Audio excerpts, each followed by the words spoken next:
Well, good morning, everyone. My name is Jim Gibson. I'm on the faculty here, and I have the good fortune of moderating our final panel of the morning on innovation in education. I'm going to introduce the panelists, and then each of them is going to talk for 5 to 10 minutes, and then we're going to get into the Q&A, and my goal as moderator is to be heard as little as possible, so let's get right to it.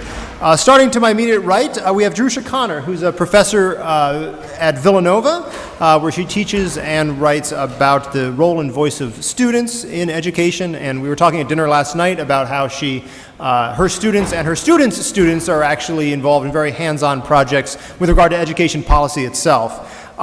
She has a PhD in education, administration, and policy analysis from Stanford, and an AB in English literature from Princeton. To her right is Javaid Siddiqi, who's director of the Hunt Keen Leadership Fellows Program at the Hunt Institute, which is an affiliate of the University of North Carolina that focuses on the development and implementation of comprehensive strategies for the transformation of public education. He also served as the Virginia Secretary of Education under Governor Bob McDonnell, and began his career as a high school teacher, assistant principal, and principal just south of here in Chesterfield. He did his undergraduate and doctoral work at Virginia Commonwealth here in Richmond, and also holds a master's degree from Virginia State. And finally, all the way down the row is Lisa Scruggs, who provides litigation and counseling services to a wide range of education and school reform organizations. She spent several years serving the Chicago Public Schools and has also served as an expert review panelist for grant competitions sponsored by the U.S. Department of Education's Office of Innovation and Improvement.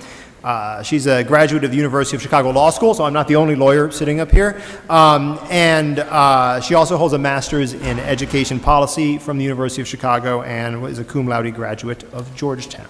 So we're going to proceed down the row in that order, and we're going to start with Dr. Conner. Great, thank you. Thank you very much, Dr. Gibson, and I also want to take a moment to thank Joe Sesko, who has disappeared at the moment, but for his wonderful organization of today's events. I want to speak a bit about an initiative that we heard a little bit about in the last panel, and that is an initiative that is increasingly equated with innovation in education, charter schools. We heard a little bit about how they might be a distraction or how they might be symptomatic of failure. I want to argue that they actually contribute to some of the failure and difficulty we're seeing, especially when it comes to finances in urban districts.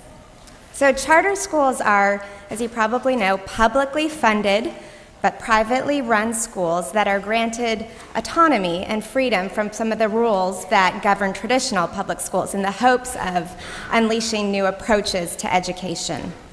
And I know you don't have very many charter schools in Virginia or Richmond at this point, but this is a sector that's growing quite rapidly since the 1990s. In fact, over the last 10 years, the average annual growth rate for the sector has been around 12%. In 3 of the 5 largest cities in the U.S., more than 20% of the students are educated in charters. And in Detroit, Washington, D.C., and New Orleans, charters are the dominant provider of public education now.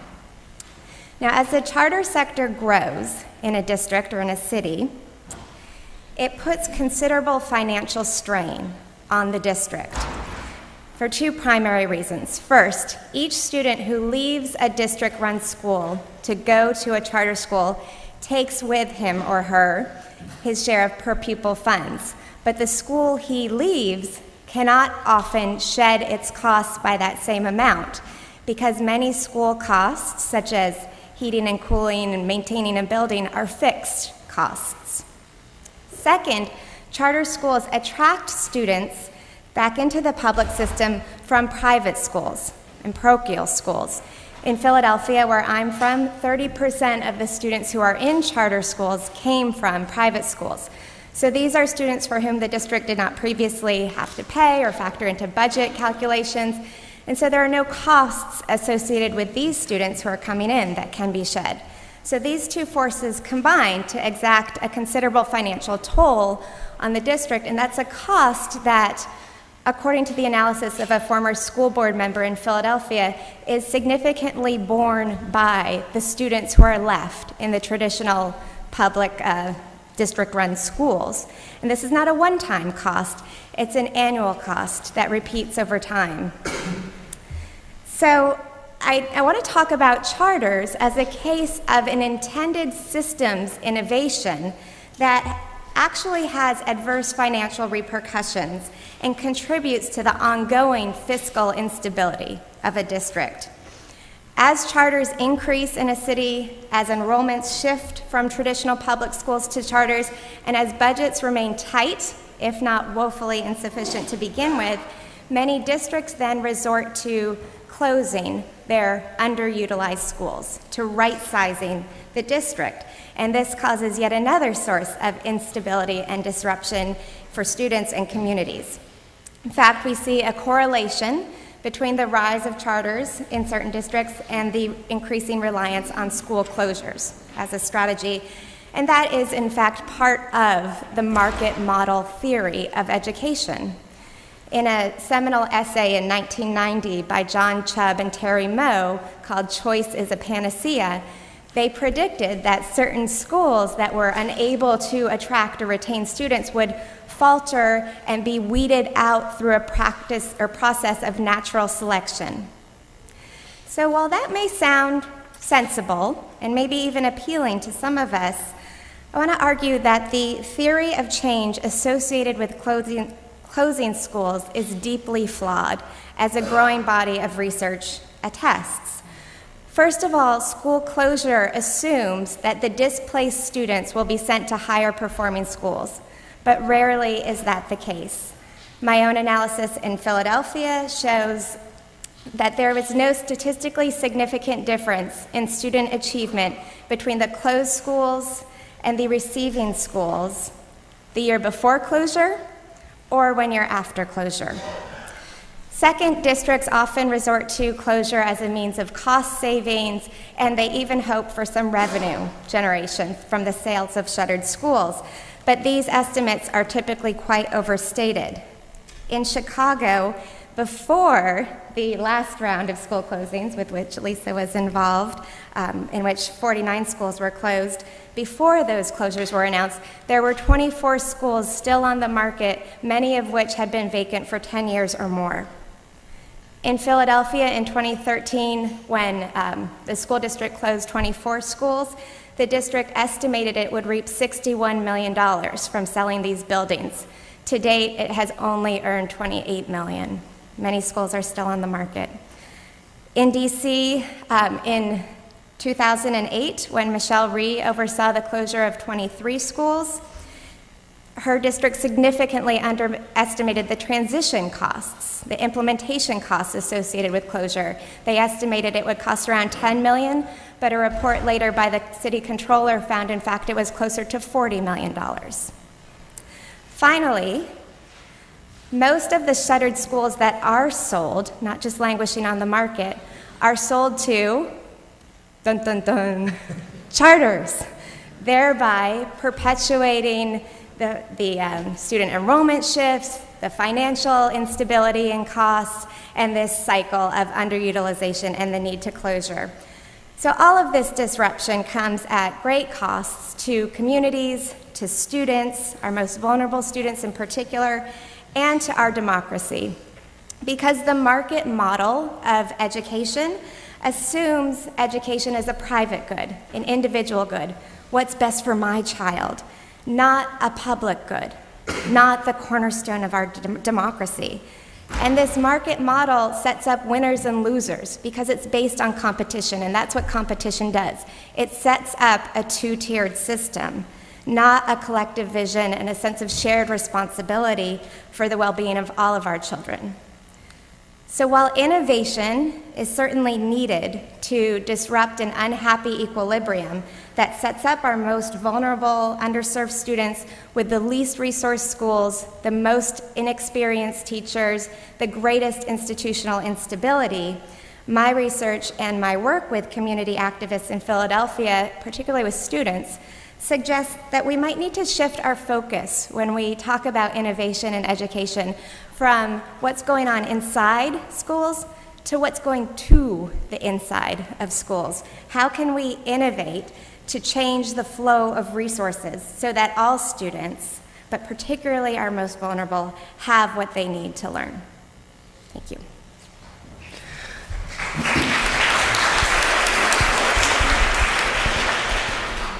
Thank you, Dr. Conner. Dr. Siddiqi. First of all, thank you for having me today. I would like to thank my former mentor, colleagues, Laura Fornash, Secretary of Education, Gerard Robinson, her previous Secretary of Education, and Kim Robinson for inviting me.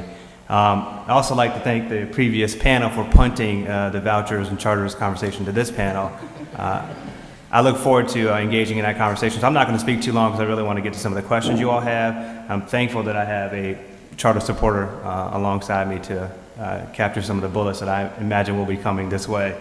All that said, so after I left the governor's office, I joined former Governor Hunt, who's a Democrat in North Carolina, four-term Democrat, who is supportive of charters, to lead or to create a Leadership Fellows program. And our program really is designed to engage our most senior elected officials from across the country. So we interact with Democrats and Republicans from all over the country. We scan the entire country. We're looking at different gubernatorial seats that are going to be open in the out years. We started in 17, 18, 19, and 20. So seats we anticipated, we could anticipate would be open governor seats. We started looking within those states. We came with our first cohort. We just concluded this past August. We had 16. We're getting ready to kick off our second cohort of 16 fellows. So we have lieutenant governors, attorney generals, secretaries of state, ranking state senators, speakers of the House, and the like.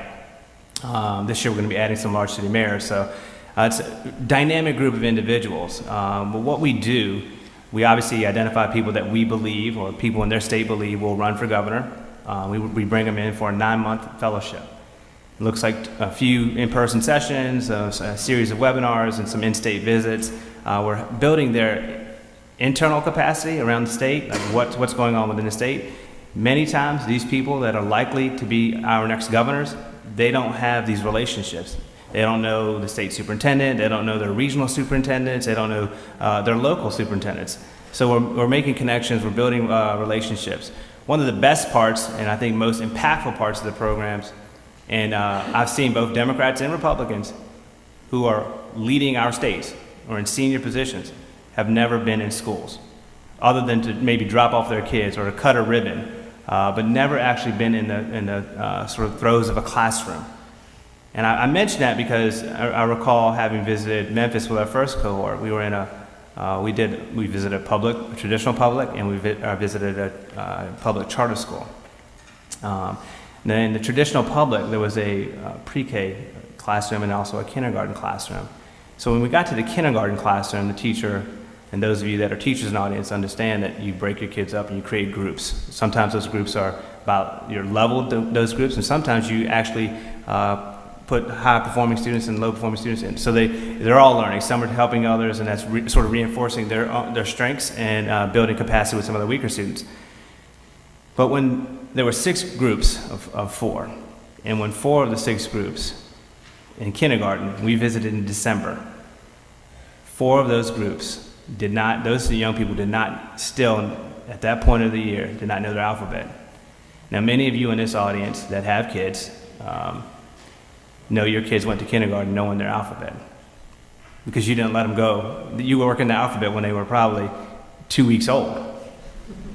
So it gets into a larger conversation. So the Republicans, we walked away, and obviously my hope is to help really inform them and make, sort of build their capacity. And that conversation really led to the value of early education, preschool. Generally, that's not a topic that is received very well by the right. I think part of that reason is because it looks like there's increased funding. And we're talking in a world of limited funding, we're asking to basically layer another population of students, a 4-year-old population, into the government's portfolio funding. And I think until you see it, until you feel it, and when they walked out of that room, they felt it. It's hard to walk out of a room and seeing young, especially minority children, that are not being afforded the appropriate structures or opportunities, sitting in a kindergarten classroom in December not knowing the alphabet. If that doesn't hit you, I don't know what else will. And I think so we have those experiences, we have those opportunities, and then we reinforce those with connections directly with teachers. We want to make sure they're hearing from teachers and principals, so we create opportunities for them to meet with teachers and principals from their home state and also from states in which we are hosting our convenings in. And that has really built their capacity. Now the other side of this is a conversation like charter schools, which Democrats left-leaning folks are typically hard to get to that point because it does look like they're taking money from a traditional public environment.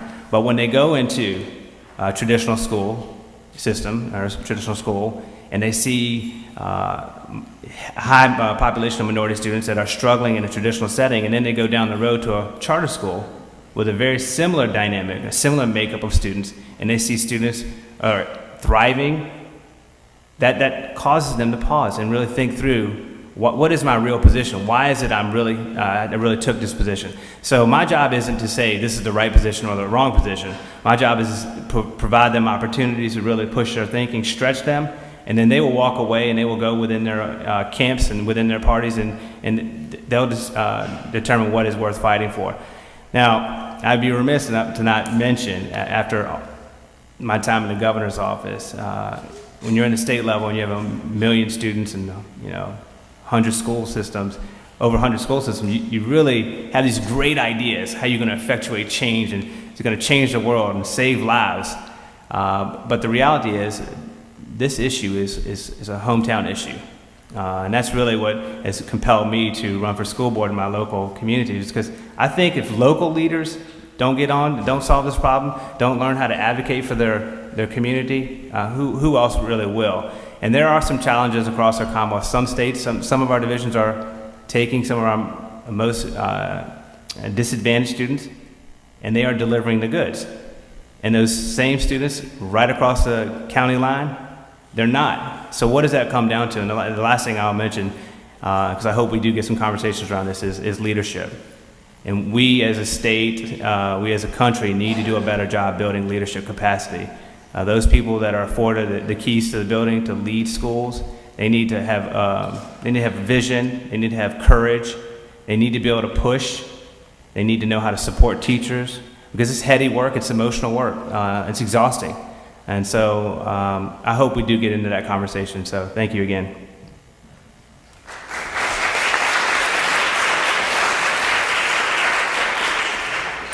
Thank you, Dr. Siddiqi. And last but not least, Ms. Scruggs. Great. It's great to be here. And thanks for the invitation and to Joe and the rest of the law review team for putting on what so far is a great symposium. And hopefully what I'm about to say won't take anything downhill. No. Just to, I guess, as one of the folks who has been directly involved in the charter movement, I guess I'll say, and certainly one of the folks directly involved in one urban center's efforts to bring pretty substantial change and directly address the challenges of underperformance, lack of quality school options. From about 2004, I've done several what I tend to call tours of duty at the Chicago Public Schools in my career. And from about 2004 to 2006, I served as the senior policy advisor to then CEO of the Chicago Public Schools, Arnie Duncan, now the secretary, or soon to be hanging out in Chicago, Secretary Duncan. And during that time was when he and the rest of the Chicago Public School team launched Renaissance 2010, which was probably the first round, or what was recognized as the first round of significant school closures and openings. And so that is what Dr. Conner was referencing. There have been several rounds of school closures and openings, but that was probably the first significant effort to close schools and then reopen a number of them in terms of the facilities, and that was very intentional. I probably disagree with Dr. Conner's characterization of a lot of things in general, but certainly with regard to charters and certainly with regard to what happened in Chicago. But that's not the focus of my comments today, and certainly we can talk a lot more about what happened there and what's happened in other places with regard to charters and facilities and school closures, and certainly my experience there. But I'll just say kind of 3 basic points around that, and then I want to get to some other remarks about innovation and efforts to really deal with inequality in funding, which is something I feel very strongly about. And that's first, that charter schools are public schools, and so they are serving public school students, regardless of where they came from. Ultimately, when you go to a public charter school and enroll in a public charter school, you are now a public charter school student, a public school student. And so it's my belief that once you enroll in a public charter school, the discussions about the burden on school districts becomes one where it's really a false conversation, because those students are public school students, like those students in traditional public schools. So a public charter school and a traditional public school, they are public schools that are publicly funded, and the obligation to fund and the obligation to provide and deliver instruction is borne by the public and by the district. And so this notion that it's burdening the district in one way or another, I think somewhat is, in my view, a kind of a mischaracterization. These are public school students, and so I think it distorts the conversation a bit when you start talking about paying for the education of these students as if they're not it's not our obligation to pay for that education as with public dollars. So that's just what I'll say with regard to that. Then the other thing I just want to say also with regard to charters, and is again reiterating the point from the prior panel, is that charter schools are not a monolith. The sector has grown such that, you know, again, you have really strong charters and you have really poor charters. And I think what you have in the evolution, just like in the evolution of public schooling writ large, is you're at a phase now where you have a real strong effort amongst charter advocates to focus on quality and to focus on figuring out how do you evaluate fairly and move out of the sector those players that are bad actors. How do you move out of the sector those schools that are not serving students well? How do you deal with retaining the autonomies that people feel very strongly have made their schools successful, but retain and be true to the public nature of public schools and own up to the fact that if you want public dollars, you owe a responsibility to the public to be transparent in your operations. You can be sophisticated in the way that you structure yourselves, but there are some real hard questions then that are raised about the partnerships between private industry and the public-private ventures that take place to make charter schools happen.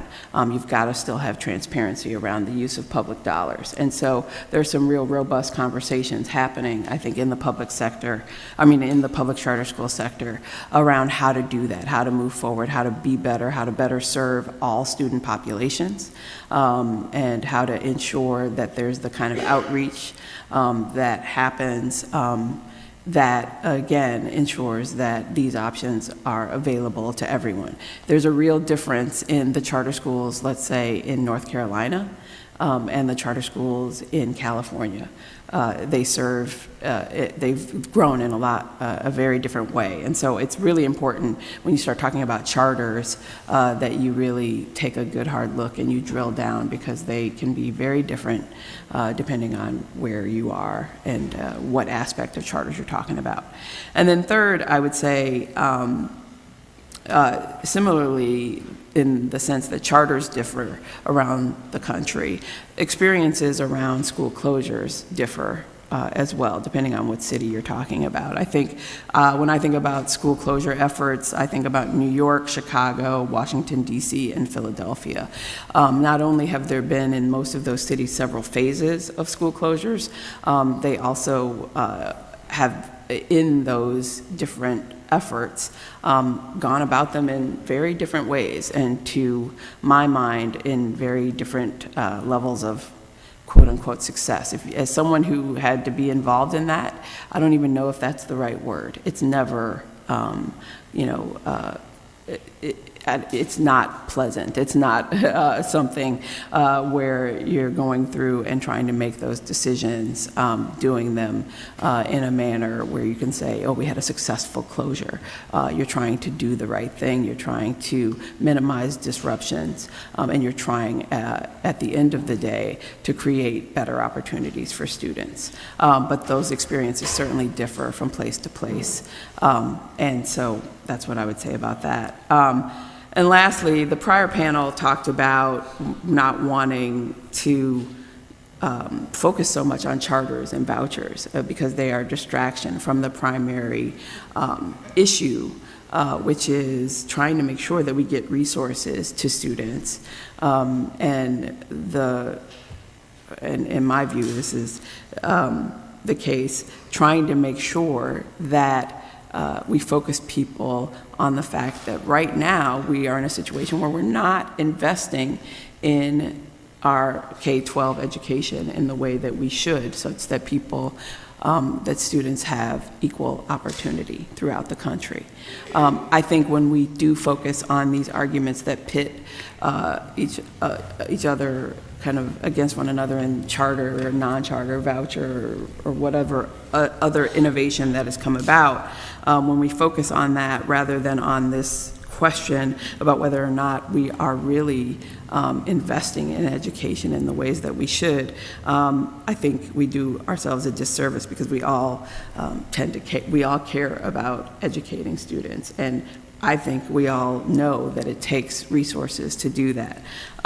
So just quickly, and I don't know how much time I have after saying that, but quickly, what I wanted to focus on were what I think are actually three responses, these innovations that we tend to talk about: charters, privatization writ large, and then also some of the innovations in human capital resources that we've seen. I actually think that they are responses to the lack of investment in education from our state and local governments.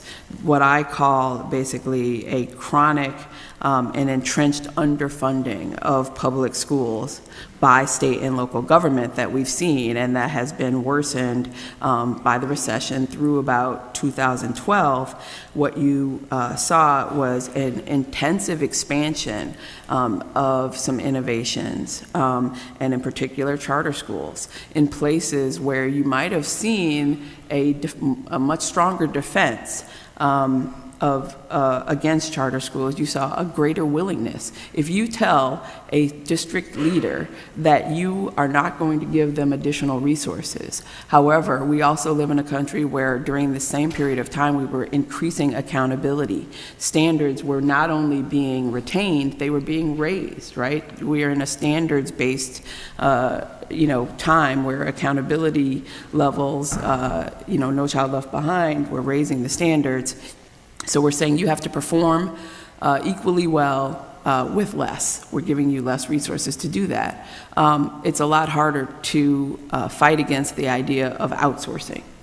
That it's a lot easier to say, you know what, well then we will allow someone else to try it. We'll allow someone else to try to operate a school and let them see what they can do.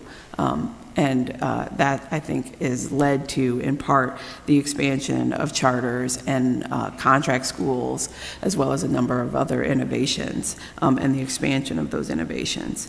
The other area where you see efforts to deal with the lack of funding, and again, this kind of entrenched underfunding as a result, is privatization in other areas. You see great deal of growth of outsourcing of custodial services and food services. If you look at the types of contracts, particularly in urban centers, you'll see contracts really sizable contracts to companies like Aramark or to U.S. Foods for food services and custodial services. The significant growth has occurred during this period of time. In addition to that, you also, of course, we haven't talked about it much, but the significant growth of Teach for America and another group that's less familiar perhaps to folks, but Broad, which provides training for superintendents and also for other types of administrators within large districts. Very similar types of programs where people come from industry. TFA is, of course, people coming out of college where they're provided training and they are matched up with districts. For districts that are under-resourced, they are given the opportunity to get talent brought to them, and I believe that that's frankly something that's a symptom of the underfunding, and it's how they've attempted to innovate. Thank you.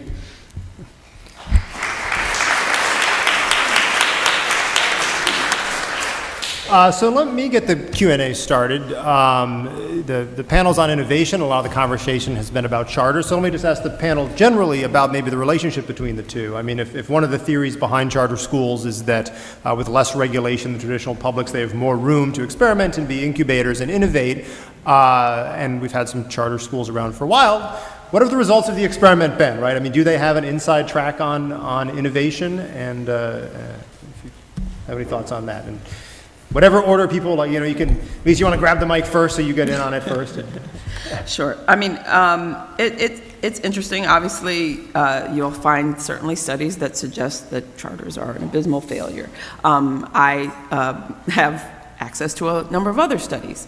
The group, and I apologize, I don't have the what it stands for, but Credo has done a group on the West Coast. They've done a number of studies, and the most recent study suggests that there have been at least 10, they've done a meta-analysis, and suggest that at least 10 of the most recent studies demonstrate that charters, in particular charters that serve traditionally underrepresented minorities, are outperforming their traditional public school counterparts or their neighborhood schools, which is frequently the comparison, and we can certainly talk about whether that's a good metric or not. But when you look, there are at least 10 studies that have come out more recently that suggest that on that metric in particular, charters are doing well and have been showing some success.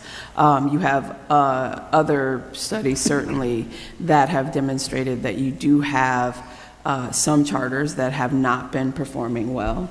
You have also, though, studies that show that when you talk about this whole movement towards closure, you have seen that those schools that are not performing well, they are being closed. I mean, you are seeing that happen. So that happens at a rate that is greater than in traditional public schools. So that when schools aren't performing, they don't persist. So that's something that is distinct. So I'll speak about this from a personal perspective as a former school principal in a large school division. There's a lot of money being dispersed in the large school division. And when you have 12 middle schools and 30 some elementary schools, and you're looking for some consistency amongst your schools because they have constituents who are going to say, well, why is my kid not getting this exposure to this model or this learning environment or this type of text, you'll find that decisions are going to be made that are that look like cookie cutter decisions. So that's one thing that attracts me to the charter school model, the innovation, the autonomy that the local leaders within the individual school have. And I recall setting a text series aside, tens of thousands of dollars, and we just didn't use it because I didn't see how it was going to benefit our students within our community. Although we were part of a larger school division, our students looked a little different, and as all students looked a little different within each school. And until we get to a point where we can empower individual school leaders, whether they're traditional or charter, you're going to have some students that are thriving and some students that are not thriving, because not one thing doesn't work for all kids. Charter schools have the ability to look at their individual students and make decisions, so they can, rather than spending tens of thousands on a text series, maybe they're going to spend some money on after-school instruction or Saturday school, or put some things into mental health, some sort of like a CIS type model, individualized for that individual school. And I think I'm for, and I know we in the governor's office supported in our time, sort of removing some of the red tape and the bureaucracy, so school divisions could have some of that autonomy that individual charters have. But at the end of the day, that bureaucracy still lies within their division. So if you give them some reprieve at the division level, how they sort of take advantage of that reprieve without looking like they're doing different things for different schools, many leaders are not going to want to make that decision, just because it takes courage, and you're going to have to frame your argument, frame your decision. So I think the autonomy is, to me, the key innovator for charter schools. I'll just follow up. I don't disagree. I want to echo Ms. Scruggs' points about charters not being a monolith. I think there are many charters that are realizing Al Shanker's original vision for this sector back in 1988 when he first used the term. He suggested that charters would be teacher-run laboratories of innovation to figure out something that could work for students who are not succeeding in the traditional schools, and then those charters would funnel those lessons back into the traditional public schools. So it would be about lifting all boats. It would be about collaboration. As the sector's been implemented, though, largely it's been a competitive model, right? So it hasn't been about sharing those lessons. But there are some charter schools that are doing truly innovative things, and we are learning from them and seeing their successes. One of my favorite is the Teacher Equity Project in Manhattan, which has said, we're going to do something revolutionary. We're going to educate students in trailers, but we're going to pay every teacher $150,000 starting salary. And we're therefore going to attract the best teachers. Teachers flocked to this school from different states to apply, and they had their pick of the litter, and they chose excellent teachers, and the results are quite telling. Mathematica did a recent study. It works to have excellent teachers and to pay them well, to treat them like professionals, right? We also have a lot of charters that might be getting good results on standardized test scores, but that aren't doing anything terribly innovative. They're extending the school day or the school year. So of course we expect their students would learn more. They're using zero tolerance policies and pushing out the students who aren't succeeding in that environment. This isn't terribly innovative. And then we have district-run schools, on the flip side, that are innovating, that are allowing their principals and their teachers to have greater autonomy and choice and voice and respecting them as professionals. So in Philadelphia last year, there were 3 new innovative district-run schools that were opened that are neighborhood schools. They take the students from the surrounding neighborhood. They don't pick and choose their students. And I'll just describe 2 of them really quickly. Building 21 is a competency-based model, so there aren't grades, either in terms of 9th, 10th, and 11th, 12th grades, or A, B, C grades. Students craft their own pathway to demonstrate competency in these Common Core standard areas. So they might draw on dual enrollment in a community college course, blended learning with online programs, experiential learning, and internships. Students personalize their learning trajectory in order to demonstrate at the end their competency in these areas in order to graduate. So that's a very innovative, fresh approach to education. There's also the Workshop School now in Philadelphia, which is interdisciplinary, project-based, hands-on learning where students are working together to solve problems that they see in their communities. So again, a very exciting and fresh model of education it may seem, but I'll remind you of Deborah Meyer and the Central Park East School that was started in New York back in 1984. We've had many of these models in traditional district-run schools for many, many years now. So I will not say that charters have the inside track or the lock on innovation. Right. Who cares where it comes from? I mean, that's my point is, and I think that's the challenge right now is, you made the point about the longer school day. In Chicago, the fact that there are schools with a longer school day and the outcome, I'll tell you, the parents and the children who are receiving the outcomes from the longer school day, they don't care whether it's a charter or a contract school or a traditional public school.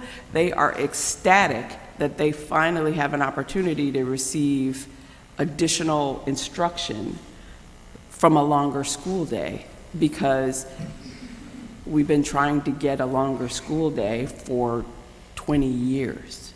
And so the freedom that you get, that these schools were able to get, and the fact that some of them are using it productively, because right, everybody doesn't. And that's the thing, I think, families are agnostic to governance. They don't care. These are adult and bureaucracy and policymaker problems. Families and consumers, people who are consumers of education, people trying to find the right place to get their children educated, I don't think they're as concerned about the form in which it comes. I push back on that a little bit. They might, but if the product, if we are providing good education, I guess is what I'm suggesting. Certainly, as a mom, I know I care less about it. So let me not speak for everyone. And so the fact that you can get a good school day, whether it's Debbie Meyer's idea or Greg White's idea or whomever, I don't think parents ultimately have a really, really have as big a concern about that. They care about whether their children are getting a good education. So we have a 9-year-old son, so I don't care which school, what you call it. I'm all in favor of a longer school day. And that it's used productively, right? So, and I just want to correct earlier, I said 10, the Credo study that I was citing, it's actually 15 out of 16 independent studies that found that there was so I'll just mention a quick response to the parents are agnostic piece. In Philadelphia 2 years ago, parents were offered a choice. Your school can continue to be district run, or your school can be converted to a charter and you'll get extra money. The parents rejected the charter option. They fought very hard to organize and to keep their school district run, traditional public school, because neighborhood schools, local governance, local control matter deeply to them. And just 2 weeks ago, the superintendent in Philadelphia again announced another round of conversions of neighborhood schools to charter schools, and the community is up in arms. And these are parents who they feel that if it goes to a charter, they're going to lose their voice and their access, because as great as these robust conversations are that are happening within the sector around transparency, it's not yet publicly transparent. There isn't a great deal of oversight or accountability for how decisions are being made within charter schools about how they use their public funds or about the curricular decisions, the hiring decisions that they're making, and parents are wary of that in Philadelphia. We've been seeing the lack of oversight and accountability resulting in too many scandals for too long. So at least in Philadelphia, I would say parents are not agnostic on this governance issue. Well, let's have an opportunity for some questions for the audience. If you could raise your hand. Do we have a microphone, Jen, we could bring up front? Ma'am?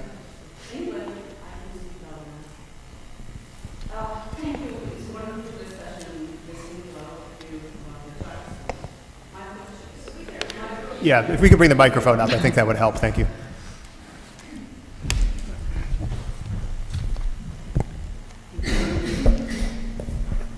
This is about the vouchers in the charter school.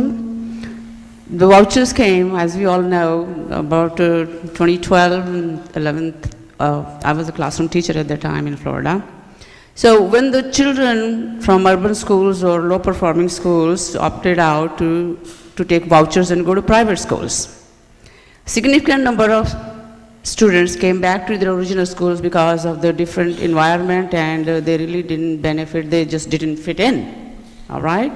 And then talking about the charter schools, if the charter schools are public charter schools funded by the federal, and the intent was like a lab to see how differently we can do. Why to have charter schools instead to bring those charters into the public schools where the low performing schools are, rather than closing the public schools?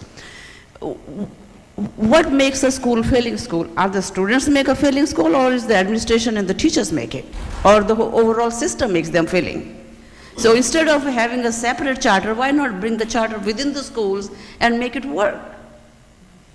So that's my question. I know you support that, but think otherwise and give an answer to that. Sorry. So I live in Chesterfield. When my wife and I decided where we were going to live, I mean, let's just be real. We all have choice. So we think, but we could afford our choice. I think if you ask individual families where they like to go, where they like their children to go to school, they'd probably have a different choice in many cases in some of our more impoverished communities, some of our most economically challenged families. So they don't really have the same choices that many of us, and I would suggest many of us in this room have. We all have choice. We could decide where we like to live, and we all move there. And in Chesterfield, we're getting ready to confront redistricting. And some of the things I'm hearing from the other end of the socioeconomic ladder is, well, we moved to this neighborhood because we want our kids to go to that school. And you could argue what that might really mean and tease that out, but the reality is we all have, some of us have choice and some of us don't. When you afford choice, and while I am supportive of the concept of vouchers, I've never been supportive of how vouchers have actually really come into play in practice. To really give a student or a child, a family, $2,000, $5,000, that's not a real choice. It's sort of a veiled choice. Because there's not really a high quality private school you're going to put your child in for $2,000, $5,000. And the reality is families that are going to qualify in many of the states, that the way these qualify, sort of based on income, I think in Virginia it's 300% above the poverty line.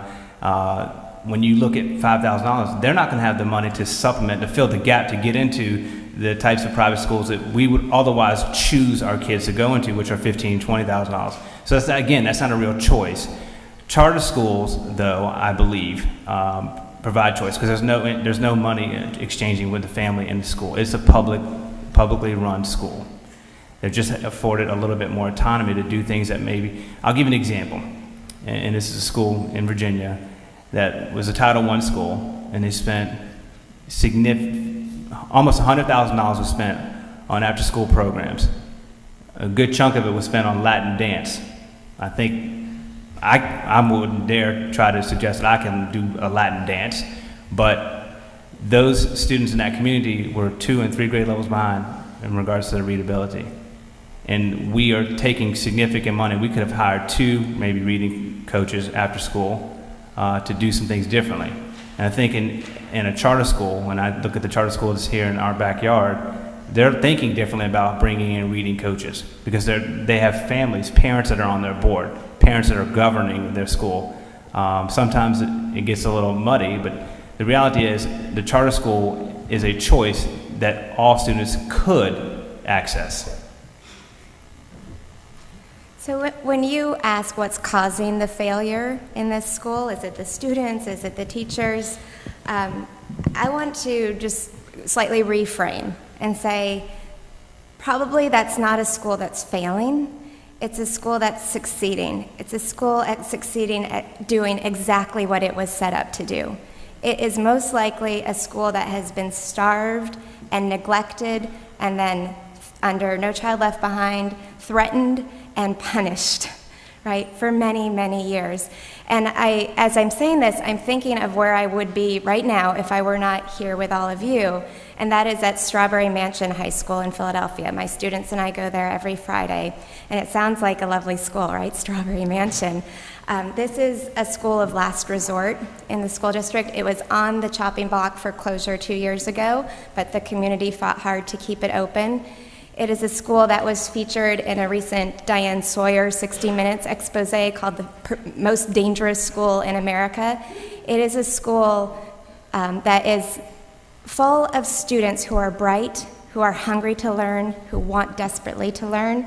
But these are students who either didn't get in to a charter school through the lottery, whose parents or who themselves didn't know how to navigate that system to apply, didn't see it was right for them, or who were pushed out of charter schools. And we talked to many, many of these students, and the teachers at the school will tell us, we get 20 students each January who have been pushed out of the charter schools. And here they come to us, and we have to get them ready for the state tests in 2 months, and their scores will reflect on us. So these are the schools of last resort, and I would say, why are they failing? They're not failing because of the students.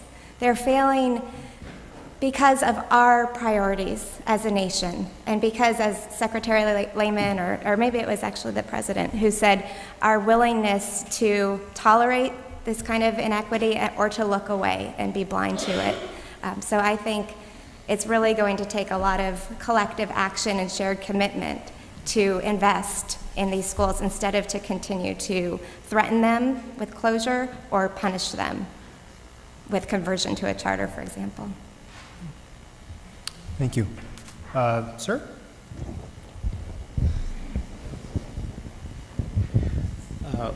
I am a parent, and I have seen some of the things that happen in the public schools, and some of these are being mandated from above, and my view has been that they are not helpful.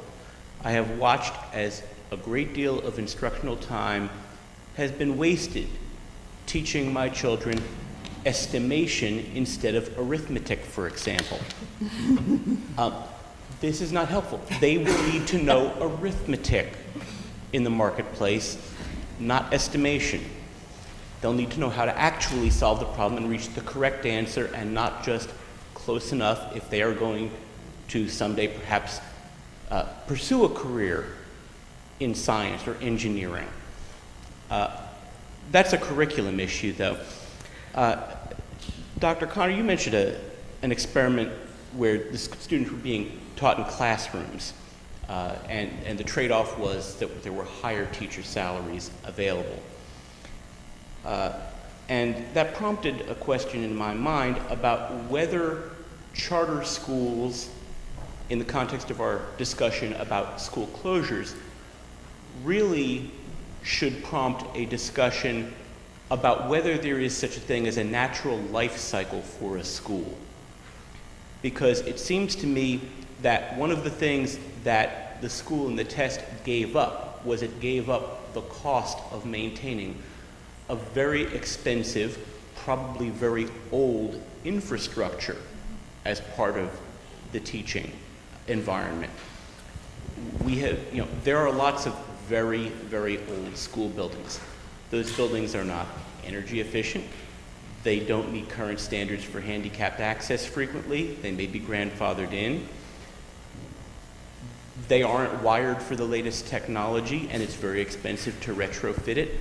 And maybe we should be having, in part, as a discussion of improvement in education, a discussion about whether there should be a natural life cycle of a school that ends in closure. And it's not popular with parents because parents get sentimentally attached to neighborhood schools. But it seems to me that in the long run, this is part of both fostering change and making education affordable, because the carrying cost of those old structures really is a substantial burden for a lot of urban school districts. So I'd love to speak to this.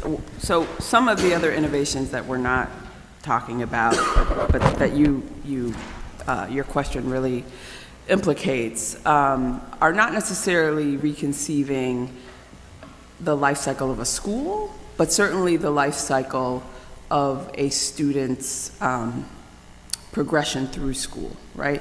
And that's competency-based education, mastery-based education that takes you outside of the need for a school facility. And that's virtual education, online education, blended school models, which really you are seeing in two ways. You're certainly seeing in charter schools. There are a number of charter schools that focus on this blended model. So the idea is that you have a lot of, there are so many different words and phrases used to describe it: personalized education, individualized education. But the notion is you have a student, and instead of the student matriculating through school based on you sit in a classroom for 8 hours a day, 5.5 hours of instruction for 100 and some odd days a year, and if you do that for 12 years, you'll graduate. Instead of that, and presumably get at least a D, right, every year in all of your classes, you'll graduate. Instead of that notion, you sit wherever you need to sit, and if you demonstrate either through taking different tests or demonstrating on some assessment that you've mastered the skills that have been identified, right, by educators that are necessary in each subject. And it doesn't matter how long it takes you to get there, but on your own time, your individual time table, that if you demonstrate you've mastered all the skills necessary to graduate and matriculate through each grade, you ultimately graduate, right? You don't necessarily need a school building to do that. In blended classrooms, you have an online presence, and you have individual physical human live teachers as well. And so you don't need a full, 3-story school building. You may need an office building. You may have a retail building. You have coaches, perhaps. And so you have a lot of those virtual schools. You have online schools that are completely online. That's the homeschool model. A lot of people utilize online schools for that, the blended model. And mastery-based education, you're really seeing a move there. There's a lot of resistance, a lot of, again, robust conversations around what it means to move away from credit-based education or from seat time, and there's a real resistance to that, because it's like, how do you really know? How do you really know students have mastered, or if they're not in school, there's a resistance to move away from it. But there is innovation that hasn't necessarily started in the charter sector, but I think it's been accelerated in part. Other questions?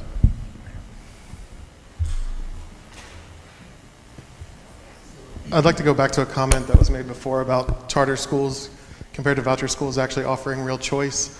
And I think that sounds nice in theory. I'm coming from North Carolina, where I represented low-income families for about 6 years, and the reality there seemed to be that low-income families didn't always have a choice to go to a charter school because they didn't provide free lunch, they didn't provide transportation, and then in practice they often saw special ed law and due process for suspensions and other laws as voluntary or inapplicable to them.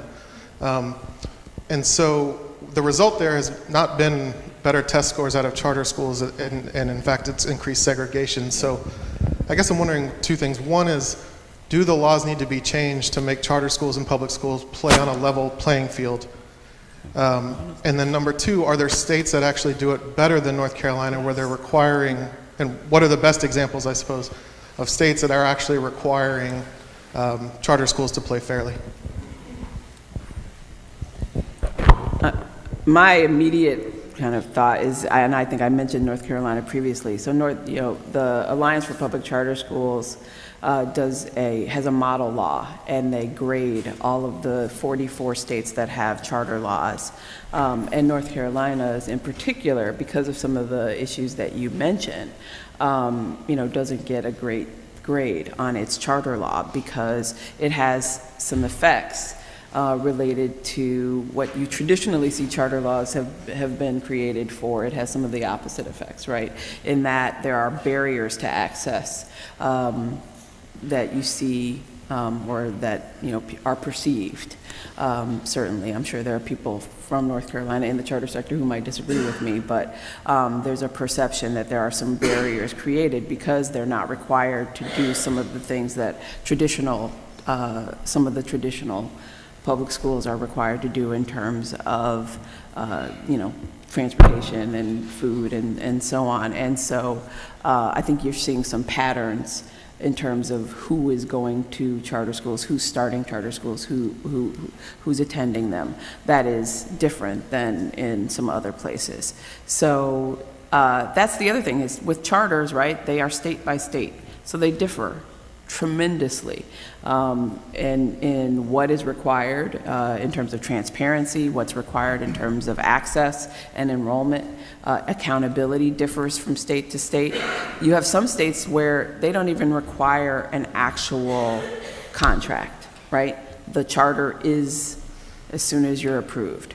The authorizers differ, meaning the party that you have the contract with. In some states, there's one authorizer, the state board, or some state-created entity. In other states, like Ohio and Minnesota, you have nonprofits that can be, nonprofit organizations that can be the authorizer. And there's no, well, it's changing, but prior to more recent times, there have not been real robust mechanisms to police the authorizers. And so that's changing, but that really does create a real distinction amongst the different states and opens up the possibility for a real difference in quality.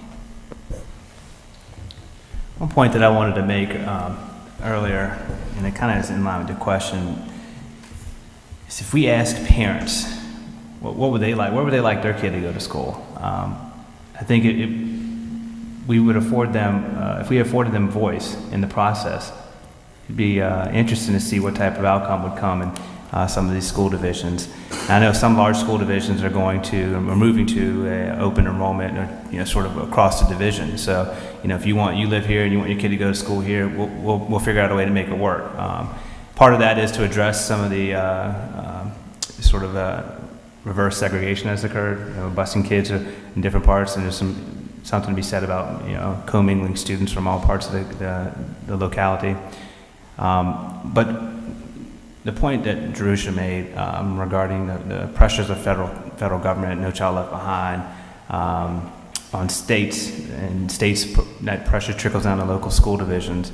When you have, at the end of the day, when you have a teacher that's impacting a child, a student, regardless of the location, those are stories we need to figure out how to celebrate and tell. And I say that because the achievement gap, we're talking about the achievement gap. Nobody in K-12 did anything to contribute to the gap. One thing we all need to come to terms with is the gap comes to us. And that's why I mentioned early education earlier. Would probably go a little bit further, past 4-year-old if I had my druthers, but we do need to figure out how we tell the story of what we're doing to address the gap. And I know a lot of traditional public schools are doing great things. So in my experience in middle school, you had 6th graders coming to me reading anywhere from 3rd grade to 8th grade level. And there's sort of 2 stories that are going to be told here. One, the student that arrives on your doorstep in 6th grade reading on 8th grade level. If they leave your doorstep, or they go to 7th grade still reading on 8th grade level, you have to question what really transpired. But for the sake of this conversation, the 3rd grader, or the 6th grader who comes in reading at the 3rd grade level, who leaves 6th grade reading on the 5th grade level, I think that's a teacher we want all of our kids to have, but on paper that teacher doesn't look great, and that story is not being told. So we need leaders at the schoolhouse and at the division level telling that story. And there are a few examples of babies coming in 6th grade reading on 3rd grade level that leave reading on 3rd grade level. And until we start having honest conversations about those types of classroom teachers and those types of leaders that allow that to persist, what we're missing is honest conversation. I I think that's a whole nother big important topic, but we've been really focused on charters, and I just would like, if I have a few minutes to, I know we're almost out of time, but just to go back to your question about the parents not feeling like they had any choice, the solution that might be put forward to you is, well, let's then just move to a full system of school choice. Let's do what's being done in New Orleans, where it's all charter schools, right? And I just want to briefly pull out some lessons that we've learned from New Orleans over the last few years, and a study in particular by Jabbar, who's at the University of Texas at Austin, who interviewed principals, randomly selected principals at the charter schools in New Orleans, and she asked them, do you feel like you're in competition with the other schools for students? And every principal except one said, yes, I do. And she said, well, how then do you respond to that competitive pressure? How do you attract the students you want to attract? And you can imagine the responses were deliberate recruiting of certain types of students, counseling out other types of students, and investing significant shares of their publicly funded, taxpayer dollars in marketing, not in instructional improvements. In fact, that was one of the lowest, and it was especially low for the lowest performing of these charters. They were spending much more on hiring slick PR firms to attract students. So I think that the lessons from New Orleans are quite cautionary about this potential to move to a full system of choice. I think we probably have time for one last question. Yeah, sir. Thank you.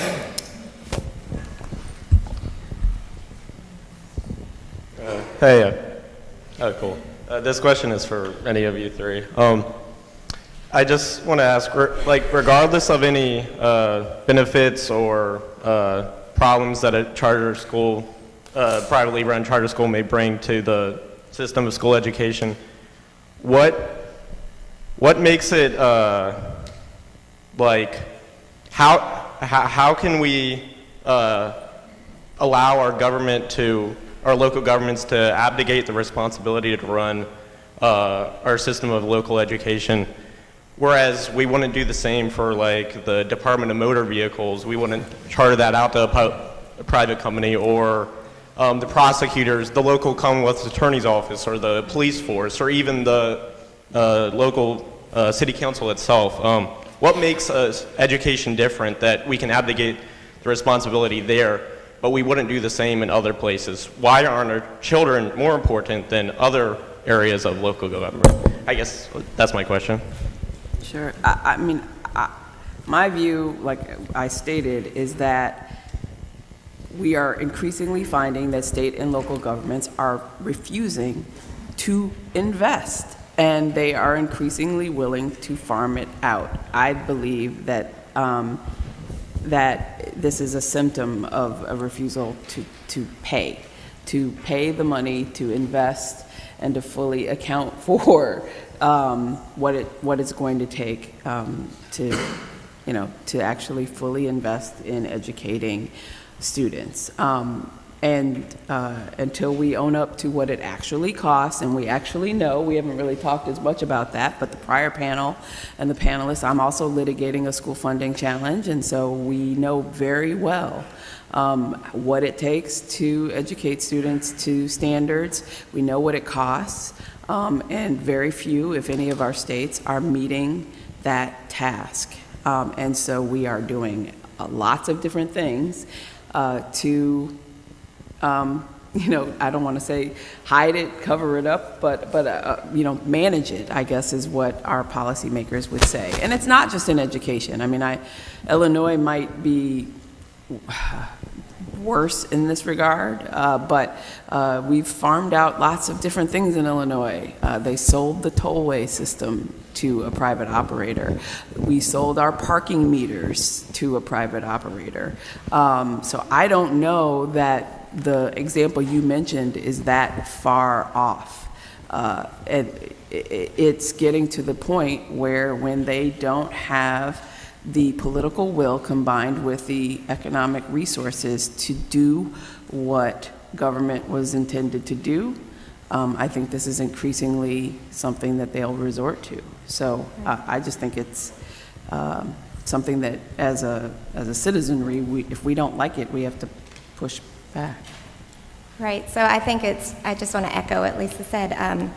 It's privatization, this neoliberal agenda towards outsourcing is happening in many sectors, immigration, criminal justice, not just education, but it is happening on the backs of our most vulnerable citizens and members of our communities.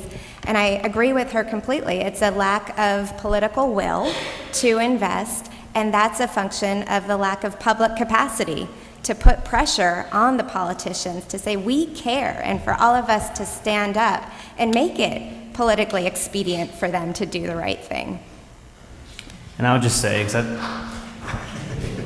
going to talk over the clapping. I'll just say that it's easy sometimes to cast this as a funding issue as one side over another side, political party-wise. The reality is neither party is doing enough to fund public education. And we know that to be true. There's been changes in elected officials' leadership, and there's a lot more rhetoric coming from one side over the other. And the rhetoric sounds like you're not enough, you're too much, but the reality is neither one's doing enough. So and then there's people that we make up the constituents that elects these people. There's also a group of people that think we shouldn't be funding, I mentioned pre-K. They don't want to add early education and preschool to the pipeline, to the K-12 continuum. So those folks, the folks that are not with all of you, that are sort of in this room, we're all group thinking together, we're all pro-education funding, they're en masse. And we need to figure out a way how to articulate our needs to demonstrate we're willing to be efficient, we're making some changes, but at the end of the day, we still have some needs. And until we can clearly articulate that to our neighbors and our friends who are voting people in that are not making public education funding a priority, the elected officials are somewhat rendered moot, because it's just next guy up, next gal up. And I just want to say to his point, and to your point, the students in the K-12 continuum, they don't really have a voice. They're going to go where the bus picks them up and where the bus drops them off, in many cases, with a few exceptions. But the students that are living in the most impoverished communities, they're the most vulnerable. And they're the ones that those families don't even know what the potential, what the possibilities could be. Where others in here have choice, because you choose where you live, you all have a sense of what the options, what the possibilities are, and that is what causes me sometimes to stay up at night. How do we advocate for the folks that don't even know what they're missing out on? I know we have a lot of questions still lingering out there. I also know that we're standing between you and lunch, so maybe we can continue the conversation there. I think Joe has some housekeeping details before anyone gets up to leave, and also how about a round of applause for our panel.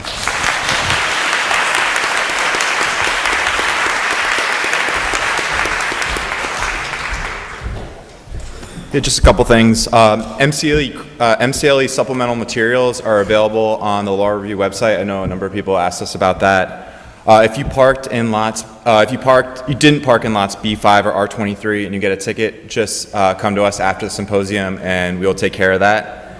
And then box lunches are available in the atrium, and we'll resume at 1:20. Thanks, that was great. That was the easiest moderating gig ever.